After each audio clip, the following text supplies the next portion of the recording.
예, 구로울의 윤건영입니다. 유감입니다. 저는 수십 년 동안 남북 문제와 한반도 평화에 대해서 전문적 식견과 능력을 갖춘 후보자에게 친북, 종북이라는 단어를 이야기하는 것 자체가 정치적 의도가 있다고 생각을 하고요. 제가 볼 때 실용과 실리를 통해서 국익을 챙겨왔던 거 아닌가요? 돈으로 정상회담을 구걸하지도 않았고 무조건 힘자랑만 하다가 아무것도 얻지 못했던 게 아니었지 않습니까? 저는 후보자께서 자신 있게 이야기하셔도 된다고 생각하고요. 지난 역사가 그걸 입증하고 있습니다. 진보 정부와 보수 정부의 남북 관계 데이터로 봐도 그렇고요. 누구랑 논쟁을 벌여도 절대 물러설 일이 아니라고 생각합니다. 후보자께서 보다 당당하게 이야기해 주셨으면 좋겠습니다.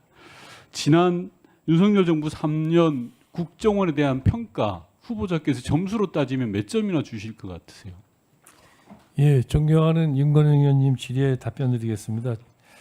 제가 국정원장으로 취임을 해야 되는 마당에 점수를 매긴다는 것 자체가 네, 적절하지 좋습니다. 않다고 생각합니다. 예. 가장 중요한 과제가 무엇이라고 생각합니까? 원장으로 취임하게 된다면.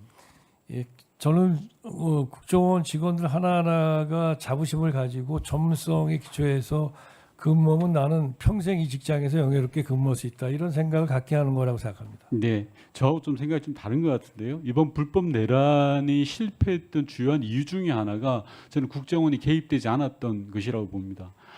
그 과정에서 홍장원이라는 사람이 중요하지만 아울러 제도도 특히 중요했다고 생각합니다. 국내 정치에 관여하지 못하도록 우리가 제도 개혁을 했기 때문에 이번에 불법 내란을 막아낼 수 있었던 건 아닌가 싶고요. 지금부터 PPT를 보면서 말씀드릴 텐데 좀 짧게 답변해 주시면 좋겠는데 저는 지난 3년의 국정원 흑역사를 한번 정리를 해봤습니다. 첫 번째 보시면요. 미국의 IRA 법 관련해서도 국정원이 사전에 동향을 파악해서 각 부처에 공유 전달해야 되는데 전혀 하지 못했습니다. 국정원의 답변이라고 하는 것이 연휴가 있어서 제때 전달 못했다라는 식이었습니다. 실제로 제대로 정보를 파악하고 있지도 못했고요. 다음 PPT 봐주시면 중국에 대규모 탈북민들이 있었는데 이게 강제 북송될 거다라는 정보를 사전에 분명히 인지했습니다. 이영환 탈북단체 대표가 이틀 전에 알려줬다라고까지 진술을 했습니다. 그런데 국정원장은 정보위에 나와서 전혀 이런 사실 구체화된 첩보가 없었다라는 식으로 국정원의 존재 자체를 의심하게 만드는 답변을 했고요. 다음 PPT 봐주십시오. 너무나도 유명하죠. 엑스포 유치전 관련해서 국정원은 해외 정보망을 총가동했다라고 이야기했습니다. 그런데 실제로 현실은 대한민국이 29회밖에 얻지 못했습니다. 과연 국정원의 해외 정보망이 제대로 살아 있었는지 의심을 갖게 만듭니다. 그 다음 PPT 봐주시면 압권입니다. 정보사 군무원이 기밀을 유출해서 우리 정보 역량의 상당수가 구체적 수치는 제가 이 자리에서 언급하지 않겠습니다. 한순간에 무너져 버렸습니다. 그런데 이런 기밀 유출 보안 사고가 2년 넘도록 진행되도록 국정원은 손 놓고 있었습니다. 원장님 후보자께서 이런 사실 다 알고 계시죠? 예. 마지막 PPT입니다. 민감 국가 지정과 관련해서도 국정원은 전혀 인지를 못했습니다. 기술 유출 및 보안 문제로 사전 경고 받은 바 없다라는 답변을 할 뿐이었습니다. 자, 이제까지 제가 대표적인 사례 국정원의 흑역사를 보여드렸는데요. 이게 지난 3년 국정원의 역사인 것 같습니다. 앞서 많은 존경하는 의원님들 말씀 주셨는데 국정원이 정치적 중립을 놓치고 국정원이 가져야 될 국가기관으로서의 고유한 사명을 놓치니까 이런 일이 발생하는 겁니다. 존경하는 박지원 의원님 이 자리에 계시지만 현 원장이 전임 국정원장 둘을 고발했습니다. 그리고 국정원을 정치적으로 악용했습니다. 그런 조직에 지금 후보자가 기관장으로 가시는 겁니다. 저는 대단한 사명감을 가지고 가셔야 된다는 생각 드는데요. 몇 가지 간단하게 좀 확인을 하겠습니다. 네. 저는 국정 운영과 국정원 또한 마찬가지로 이어달리기라고 생각합니다.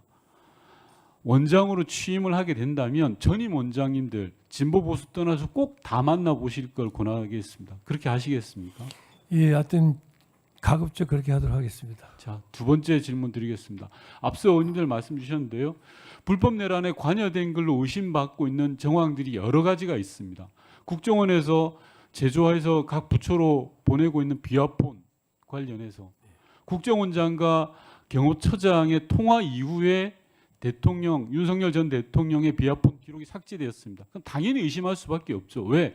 비화폰의 기능을 제대로 아는 사람은 김성훈 차장 등 경호처 내 관련자들인데 그 자들은 그런 지시나 조언을 한 적이 없다고 합니다. 그러면 남아있는 유일한 사람은 조태용 전 국정원장입니다.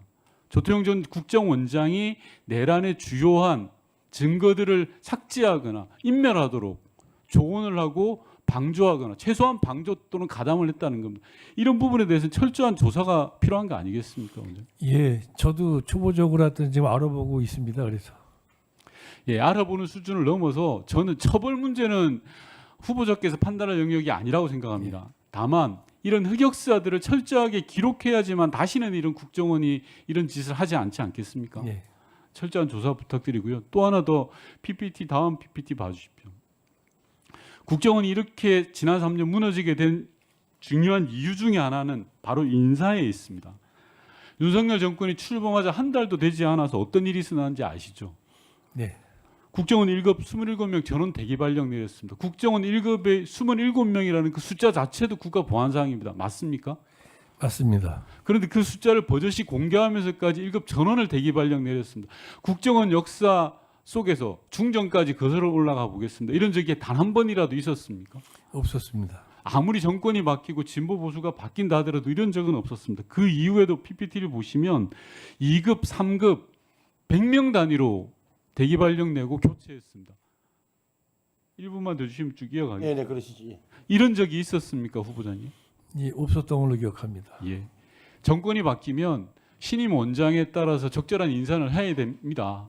인사 수요에 대해서 제가 부정하는 건 아닙니다. 하지만 인사를 통해서 가장 중립적이어야 될 정치적 중립성을 확보해야 될 국정원을 뒤흔들어 놔버린 겁니다. 아니 대한민국의 정보기관의 1급들 27명을 한 번에 대기 발령시키면 정보기관을 어떻게 운영합니까? 이런 일이 버젓이 있었는데도 아무런 반성과 성찰 없이 지난 3년이 있어 왔기 때문에 앞서 보여드렸던 그런 흑역사가 차곡차곡 쌓였다고 생각합니다. 후보자님께서 이런 거에 대해서 앞으로 어떻게 하실지에 대한 의지와 좀 제도적 부분에 대해서 초점을 맞춰서 답변해 주시기 바랍니다. 예, 그렇지 않아도 가장 중요한 것이 조직 인사 그다음에 조직 문제인데 말씀하신 이 부분을 잘 알고 있기 때문에 하여튼 저희들이 나름대로 하여튼 국정원이 쇄신을 해 나가지만 쇄신이라는 것 자체가 모든 직원들에게 다 해당되지는 않지 않습니까? 그래서 일 열심히 하고 성과 내는 국정원을 만들면서 또 필요한 부분에 군사를 빼고 그 군사를 또는 아까 여러 가지 말씀하셨는데 그런 그 문제점 되는 지점들에 대해서는 다 살펴보고 조치를 취하도록 그렇게 지금 해 나가겠습니다. 네, 윤 부장님 수고하셨습니다. 이제 존경하는 박지원 위원님 순서입니다.